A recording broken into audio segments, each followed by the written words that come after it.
আসসালামু আলাইকুম। বাংলাদেশের যারা বাস করেন প্রত্যেক নাগরিকের উদ্দেশ্যে বলছি, আপনার এখানে যে দলই বিভিন্ন দলের লোক কিন্তু জনসভা দেবে। এখন জনসভায় তারা ওই ব্রিজ রাস্তাঘাট চাইেন না, ওগুলো তো তারা এমনিই করবে। কারণ একটা রাস্তাঘাট বানাইলে ওখান থেকে হাজার হাজার কোটি টাকা তারা চুরি করতে পারবে। এখন আপনাদের চাহিদা থাকে, তাদের কাছে কি দাবি থাকবে? দাবি থাকবে আমরা যে ওই দলকে ভোট দিব যারা চাঁদাবাজি করবে না, যে দল সরকারি টাকা চুরি করবে না, সরকারি টাকা বাইরে পাচার করবে না, যে দলের ঘুষ বন্ধ করবে।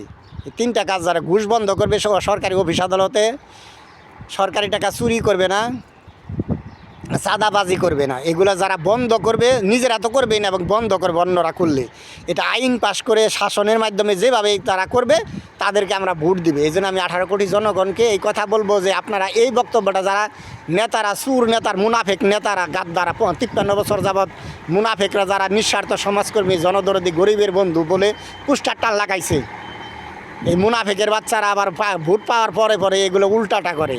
এই জন্য তাদের কাছে আপনি দাবি করবেন যে যারা এই কাজগুলো থেকে আমাদের দেশকে বাঁচাবে, কারণ এই তিনটা কাজের কারণে দেশ উন্নয়ন হয় না, নয় বাংলাদেশ দুনিয়ার সবচেয়ে ধনী রাষ্ট্রে পরিণত হতো। আর একটা দাবি রাখবেন এর সাথে, যে শিক্ষা ব্যবস্থা ইসলাম ধর্মের পরিপূর্ণ শিক্ষা থাকবে।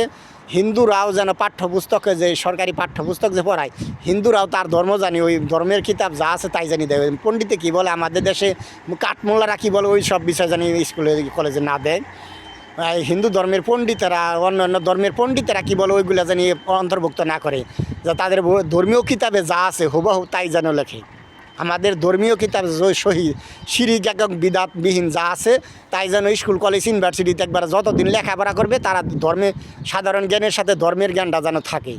এই সাইডটা দাবি নিয়ে আমরা যারা রাজনীতি করবে, সে যে ধর্মেরই হোক, যে দলেরই হোক, যে ব্যক্তি নেতা হবে, যেন এই কাজগুলো যেন সম্পন্ন করে। তারা যেন চাঁদাবাজি বন্ধ করবে, সরকারি টাকা চুরি বন্ধ করবে, সরকারি যে ঘুষ খায়, সরকারি চাকরি দিলে তাদের ফাঁসি দিবে না, হাত কাটবে নাকি জেল জরিমানা কী করে বন্ধ করবে জানি না।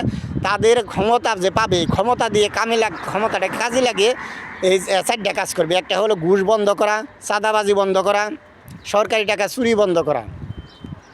আরেকটা হলো শিক্ষা ব্যবস্থায় ধর্মীয় শিক্ষা।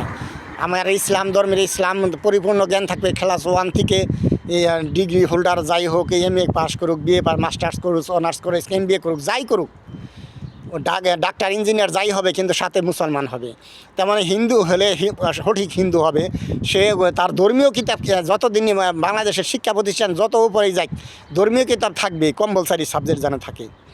যে ধর্মের অনুসারী তার ধর্মের শিক্ষা জানি ওই পাঠ্যপুস্তক থেকে নিতে পারে। কারণ আমাদের দেশে ধর্ম দিয়ে ধর্ম ব্যবসায়ী দালালের সংখ্যা বেড়ে গেছে, কারণ সঠিক ধর্ম বাংলাদেশে নাই।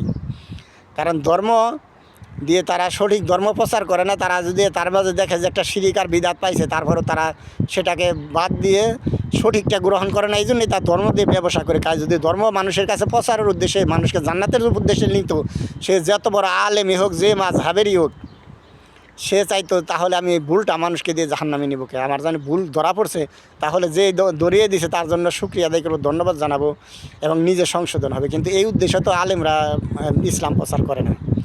তারা তাদের নিজেকে বড় বানানোর জন্য কোনো শিরিক বিদাত পাইলে সেটাকে ধরে রাখে, যাতে সে তো এর বিনিময়ে কী হচ্ছে, নিজে জাহান্নামে যাচ্ছে, তাদেরকে যারা অনুসরণ করে তারাও জাহান্নামে। যে জন্য আমরা যারা মাদ্রাসায় পড়ি না, তাদের কাজ হলো আমরা কাউরে হিংসা অহংকার করব না, ধর্ম সকলের কাছ থেকে নিব, যেটা সঠিক আর গ্রহণ করবো, যেটা ভুল সেটা গ্রহণ করবো না, কিন্তু হিংসা করবো না। হিংসা করলে আমল শেষ হয়।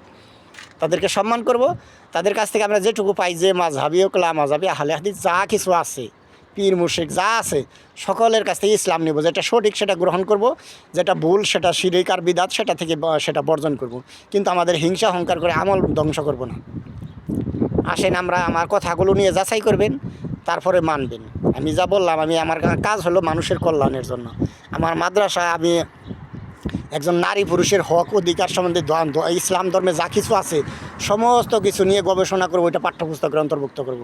এবং সেই সাথে আমার এখানে লেখাপড়া করে একজন ছেলেদেরকে আমরা টেকনিশিয়ান বানাবো, ইঞ্জিনিয়ার বানাবো, পাইলট বানাবো, ডাক্তার ইঞ্জিনিয়ার বানাবো, কম্পিউটার সফটওয়্যার ইঞ্জিনিয়ার বানাবো, আমরা ইলেকট্রিশিয়ান বানাবো। আমাদের মাদ্রাসার শিক্ষার সাথে সাথে আমরা কারিগরি শিক্ষা দেব, যাতে বিভিন্ন ব্যবসা বাণিজ্য শিক্ষা দিব, যাতে সে এখান থেকে পাশ করে ওয়াজ মাহফিল না করে কর্মকাণ্ডে যোগ দিয়ে দেশে ও জাতির উন্নয়নের কাজ করে।